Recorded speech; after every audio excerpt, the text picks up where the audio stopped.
Algo está mudando nos Estados Unidos em relação a como a guerra na Ucrânia está sendo retratada. Até o New York Times agora tem que admitir que nem tudo está indo conforme o planejado, e o relacionamento entre a Ucrânia e os Estados Unidos não é tão feliz quanto parece. Hoje, há não um, não dois, mas 3 artigos diferentes no New York Times que são surpreendentemente reveladores sobre uma mudança na retratação da guerra na Ucrânia. O primeiro a destacar é este aqui. Inteligência dos Estados Unidos enfatiza riscos em permitidos de longo alcance pela Ucrânia.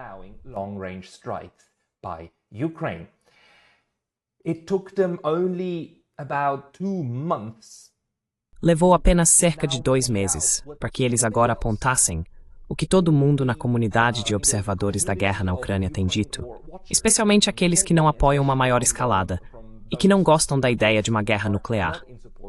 Que bem, talvez se você atacar a Rússia com mísseis de longo alcance, você possa realmente provocar uma escalada da guerra. É isso que este relatório está dizendo. É realmente fascinante. Novamente, porque está sendo transmitido para nós através da ideia de que isso é inteligência, que é algo totalmente novo que surgiu. Somente as agências de inteligência poderiam ter sido tão inteligentes a ponto de descobrir quais são os perigos reais dessa situação.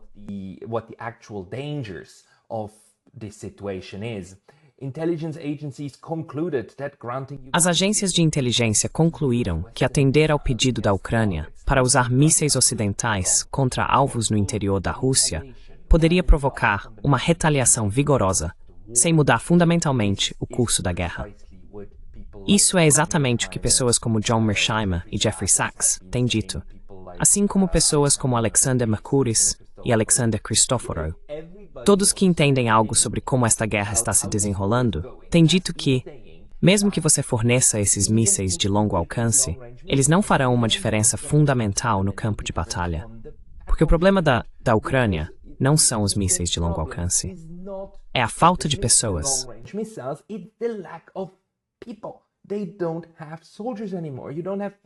Eles não têm mais soldados, não têm infantaria, não têm as ferramentas necessárias para implementar a guerra no campo de batalha. Dar a eles armas para atirar além do campo de batalha, supostamente em quantidades limitadas porque não há muitas sobrando, não mudará as realidades no terreno. E agora o New York Times está nos dizendo que, finalmente, as agências de inteligência dos Estados Unidos, muito inteligentes, descobriram isso. Eles também estão dizendo que a avaliação de inteligência não havia sido relatada anteriormente. Quero dizer, estava absolutamente claro que o Departamento de Defesa, que o Pentágono, não estava satisfeito com esse plano. Está claro há cerca de 4 semanas.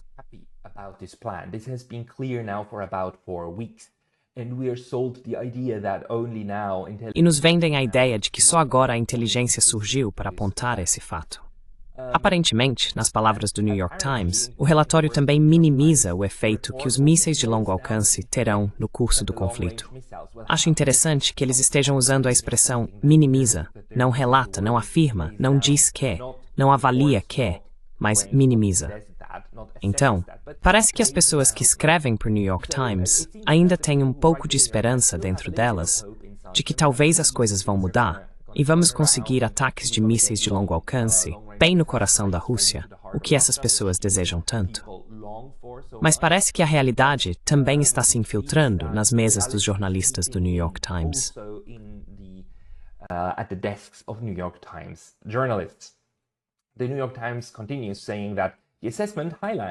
O New York Times continua dizendo que a avaliação destaca o que os analistas de inteligência veem como os riscos potenciais e as recompensas incertas de uma decisão de alto risco. As conclusões podem ajudar a explicar, em parte, por que a decisão tem sido tão difícil para o Sr. Biden tomar. E, novamente, a forma como é apresentado é que o Sr. Biden ainda está no comando.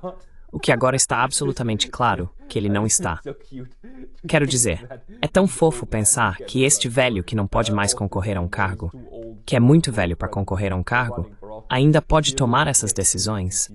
Mas isso mostra porque as pessoas nos bastidores, os Jake Sullivans e os Tony Blinkens, não foram capazes, não foram autorizados, porque agora há um sério desacordo dentro da administração, especialmente vindo do Pentágono, sobre a sabedoria de tal movimento.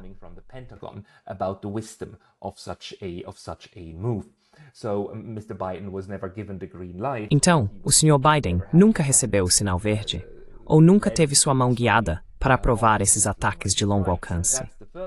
E esse é o primeiro enquadramento. O segundo, claro, é que esta é uma decisão difícil e que ainda não foi tomada. É sempre assim, nos últimos 2 anos e meio, como isso tem sido relatado, certo? Sempre que o establishment neoconservador quer escalar, o que eles fazem é propor algum próximo passo na escada de escalada e então criticam os tomadores de decisão política por ainda não terem tomado a decisão, por hesitarem.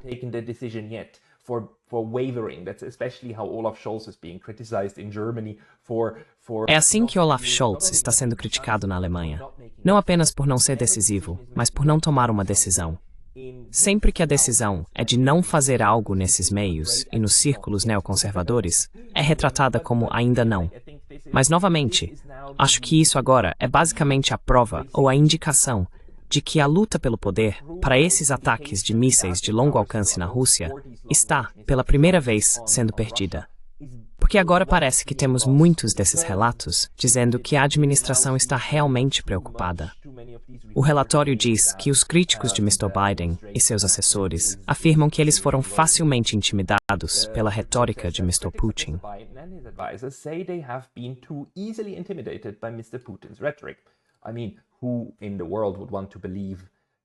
Quero dizer, quem no mundo gostaria de acreditar que um Estado com armas nucleares usaria essas armas nucleares?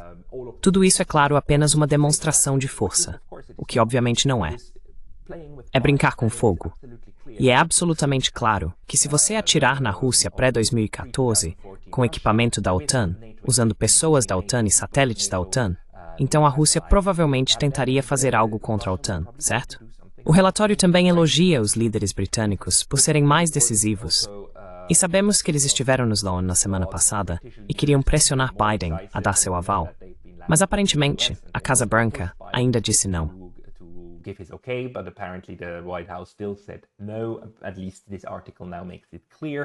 Pelo menos este artigo agora deixa claro que provavelmente esta discussão está chegando ao fim. O relatório diz que autoridades dos Estados Unidos afirmam que a GRU, a agência de inteligência militar russa, tem sido responsável pela maioria dos atos de sabotagem na Europa que ocorreram até agora. Se o Sr. Putin decidir expandir a campanha sombria em resposta ao uso de mísseis dos ESMAS e europeus no interior da Rússia, autoridades dos estadunidenses acreditam que os russos continuarão a fazê-lo de forma encoberta, em vez de realizar ataques abertos a instalações e bases dos estadunidenses e da Europa, para reduzir o risco de um conflito mais amplo. Este é bastante interessante. Ainda não li essa interpretação.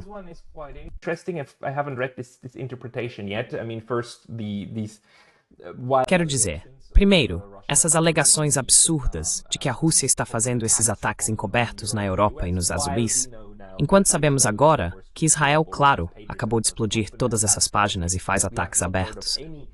Mas ok, não ouvimos falar de nenhum ato concreto de sabotagem pela Rússia no Ocidente nos últimos 2 anos. Mas tudo bem, vamos afirmar que este é o caso para agora vender a ideia de que os russos podem escalar essa tática. Isso é bastante fascinante.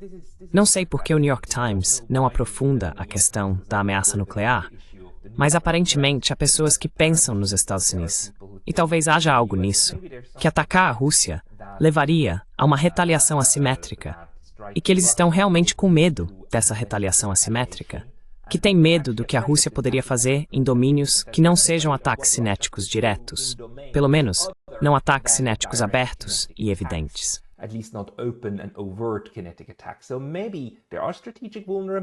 Então, talvez existam vulnerabilidades estratégicas nos Estados Unidos, e talvez também no sistema da OTAN, que eles sabem que a Rússia poderia explorar se fosse levada ao limite.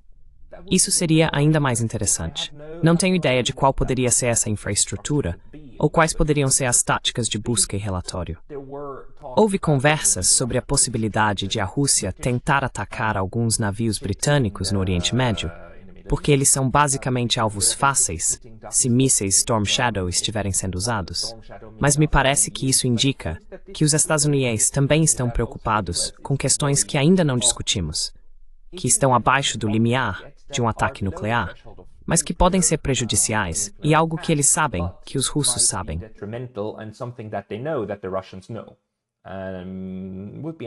Seria interessante conversar sobre isso com alguém que entende mais sobre o assunto. Mas este é o primeiro artigo que agora afirma que surgiu uma nova inteligência. O segundo é ainda mais interessante, porque se conecta no nível político, dizendo que o poder de estrela de Zelensky está diminuindo no Capitólio. Após 2 anos e meio, o líder da Ucrânia, que estava viajando pelo mundo e era basicamente recebido e tratado como uma estrela do rock, aparentemente está meio que saindo de cena. E eu acho que é basicamente isso.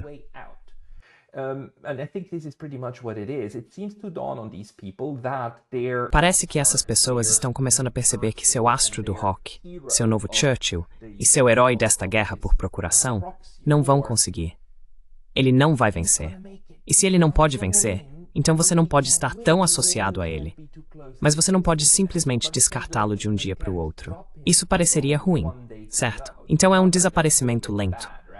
Aparentemente, eles querem que o Sr. Zelensky desapareça lentamente. O artigo diz que o Sr. Zelensky é amplamente considerado o defensor mais persuasivo da Ucrânia, dotado de sua capacidade de superar o impasse partidário no Congresso, com apelos para acelerar o envio de armas e outros suprimentos para Kiev. Bem, quero dizer, um homem muito talentoso, certo? Well, I mean, a very gifted man, right? Because he keeps demanding more and more weapons. Again, this is this inversion that is... Porque ele continua exigindo mais e mais armas. Novamente, essa é a inversão que está acontecendo, certo? É obviamente os Estados Unidos que têm incitado e empurrado a Ucrânia para a baioneta dos russos e encontraram seu fantoche útil, literalmente um ator, nem mesmo figurativamente, literalmente um ator, para fazer essa parte. E a inversão é dizer que o Sr. Zelensky sempre lutou tanto para conseguir essas armas, e era uma figura tão persuasiva, quando na verdade todas as tentativas de fortificar a Ucrânia, é claro, estão vindo diretamente dos Estados Unidos e da OTAN. Mas isso está mudando agora, diz o artigo.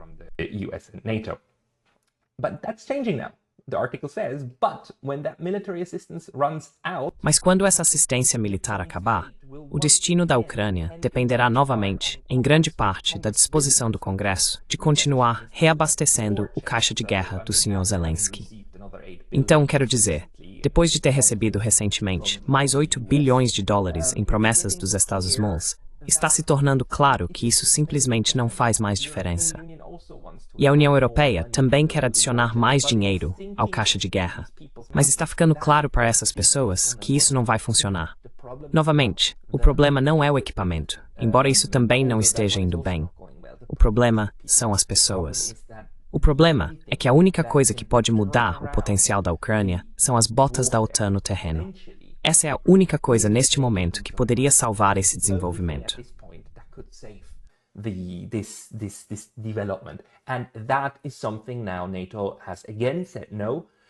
E isso é algo que a OTAN novamente disse não. Aparentemente ficou claro que isso significa que a Ucrânia está perdendo e esta guerra está perdida. Agora isso faz parte da preparação para eles venderem o fim mal-sucedido da guerra. A guerra agora terminará de uma forma que nos últimos 2 anos e meio foi retratada como uma catástrofe absoluta, e então a Europa será a próxima. A única outra opção são negociações reais e uma redução gradual. O artigo, é claro, tenta dizer que o Sr. Zelensky também cometeu alguns erros táticos, que ele demonstrou favoritismo entre os partidos e que não há críticas dos republicanos, observando que Zelensky visitou esta fábrica de munições em um estado decisivo, basicamente apoiando os democratas.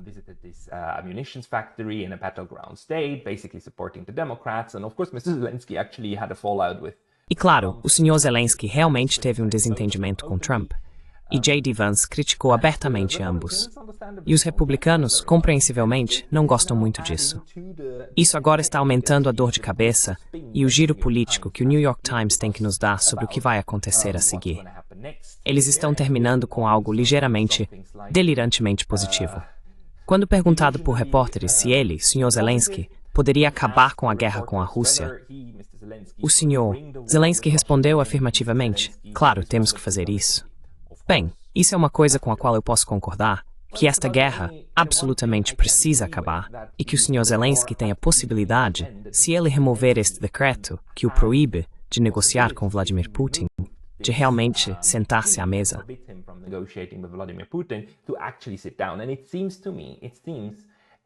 E parece que este cenário está se tornando cada vez mais provável, porque o Sr. Zelensky agora também está publicamente irritado com os líderes ocidentais por não abraçarem seu plano de vitória, algo que está em discussão há alguns dias. O plano de vitória de Zelensky, que é basicamente a Ucrânia se juntar à OTAN, e a OTAN então invocar o artigo 5, e a OTAN enviar tropas ao terreno, e assim vencer a Rússia, e assustar a Rússia até a submissão. E isso não está acontecendo, aparentemente. E graças a Deus que não está. Ainda não superamos isso, mas parece até agora que também narrativamente estamos sendo preparados para engolir este amargo remédio para as pessoas que têm promovido esta guerra o tempo todo.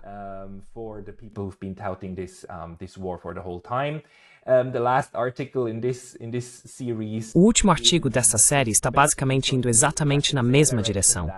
Kamala Harris acabou de se encontrar com o Sr. Zelensky, antecipando uma transferência de crises globais. Isso é interessante, porque Kamala Harris tem tentado evitar Zelensky e a guerra na Ucrânia sempre que pôde, desde que se tornou a candidata do Partido Democrata. Em muitas dessas discussões, ela não participou. Ela não fez parte da reunião com os britânicos outro dia. Pelo menos eu acho. Não, ela não estava lá. Acho que ela não estava lá. Quero dizer, ela não falou sobre isso.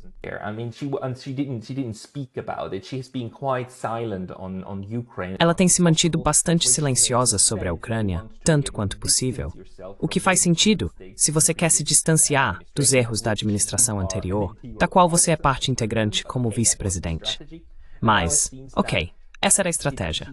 E agora parece que ela foi quase forçada a realmente discutir a Ucrânia enquanto Zelensky estava em Washington.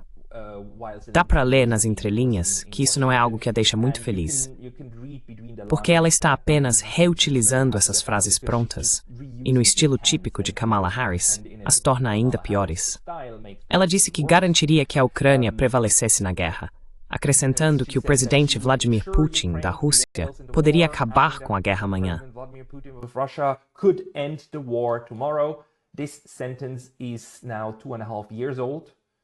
Esta frase já tem 2 anos e meio. Não fica muito mais velha do que isso. E então ouça esta.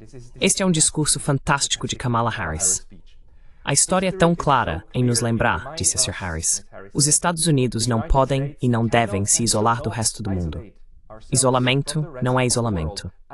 Sim, Sr. Harris. Isolamento não é isolamento. Isolamento também não é a prova de som, a prova de balas ou a prova d'água.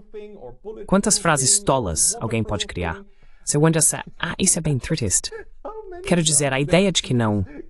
Somebody create. I mean, by now this is pretty sad. I mean, the idea that not fighting in a foreign war and that lutar em uma guerra estrangeira e não lutar uma guerra por procuração com uma potência nuclear, sendo equiparado ao isolacionismo, é além de risível. Na verdade, é bastante triste. É realmente triste, porque esta é uma das narrativas que tem sido usada para, você sabe, lutar até o último ucraniano. Mas você vê como isso está ficando estúpido. E eu não sei se esse isolamento não é isolamento, é a estupidez de Kamala Harris, ou se é de algum redator de discursos. Provavelmente um redator de discursos. É como quem tem a ideia de que isolamento não é isolamento. Quem tem a ideia de que isso é uma boa ideia. Para dar crédito a ela, no entanto, é pelo menos algo que eu não tinha ouvido antes.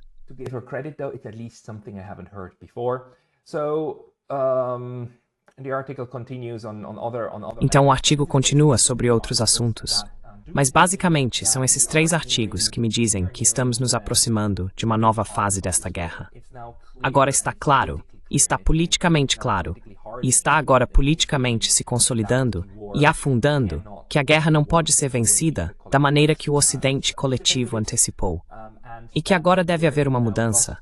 E a mudança deve vir para os fantoches na Ucrânia, para o Sr. Zelensky, talvez preparando um governo no exílio, talvez preparando uma transferência de poder de alguma forma localmente, mas certamente se preparando agora para uma derrota militar. E o que isso significará a seguir? Vamos esperar e ver o que acontece. Obrigado por se juntar a mim hoje. We'll wait and see what happens. Thank you for joining me today.